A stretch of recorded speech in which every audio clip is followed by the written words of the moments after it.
In trade, the GCC established in 2003 a customs union with the aim of allowing goods to move freely within the GCC. Its establishment has already led to an annual increase in intra-GCC trade of over 20%, much more than had been hoped for. Thanks in part to these developments, the recent financial crisis demonstrated the GCC's strong economic resilience. The region was one of the few areas in the world that managed to maintain healthy growth. For 2011, for example, the IMF expects the GCC countries as a group to grow at 8%, in other words, a return to pre-crisis levels.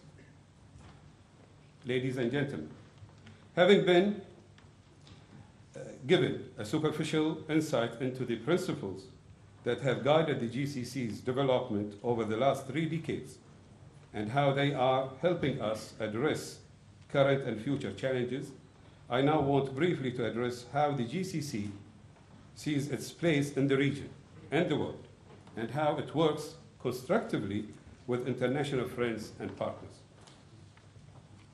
In its relationship both with its neighbors and with the rest of the world, the GCC believes in comprehensive cooperation.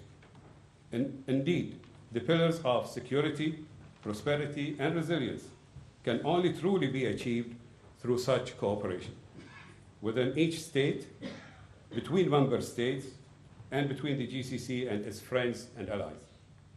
While we strongly believe in cooperation, we also reject any interference in our internal affairs and strongly adhere to the same principle in dealing with our neighbors.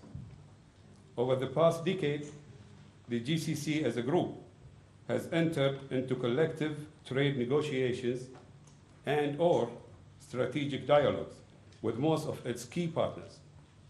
Cooperation and strategic dialogue agreements that we have signed with those partners follow a comprehensive cooperation approach.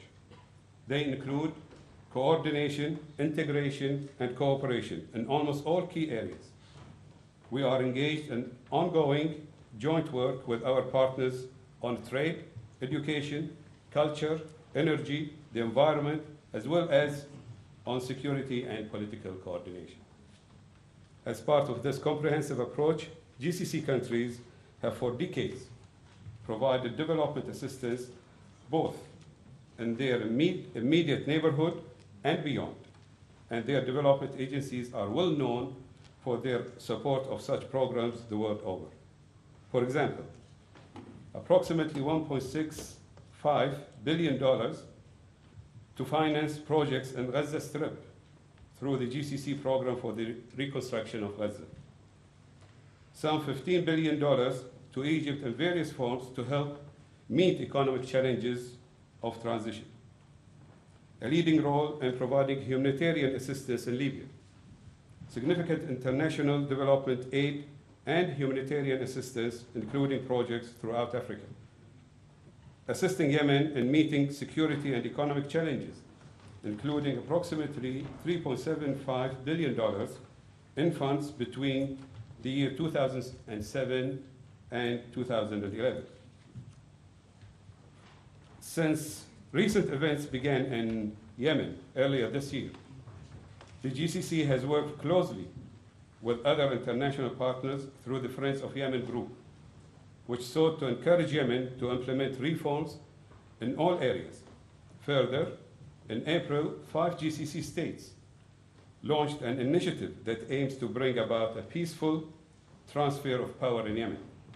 That initiative, which was fully supported by the international community, is still on the table, signed by the opposition and the ruling party, and awaiting approval by all parties in order for it to take effect. Applying its principle of non-interference in the internal affairs of its neighbors, the GCC has respected the wishes of the people of those countries and provided support where it was needed and requested. In Libya, the GCC was a leader in calling for a no-fly zone to protect civilians, a call supported by the Arab League and which resulted in the UN Security Council providing such protection. Distinguished guests, all this gives me real confidence in the role of the GCC. I have no doubt that through the commitment of its member countries and the active engagement of all its people, the GCC will continue to progress based on the pillars of security, prosperity, and resilience. It will provide further opportunities and development to all its citizens while playing a constructive role both regionally and internationally. Indeed, as I conclude, I can confidently say that while recent events have undoubtedly provided challenges, they have also provided lessons and historic and valuable opportunities.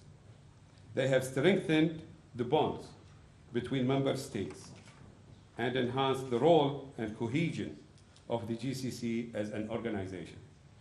The fact that we have stood firm and united internally while continuing to extend aid and assistance to our neighbors has proved that the GCC has been built on solid foundations.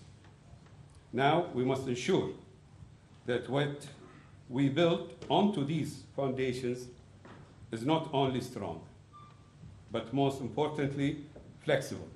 Flexible enough to overcome the many and major challenges which we will certainly face in the near and distant future.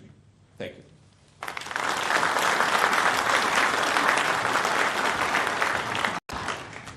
Thank you, Your Excellency.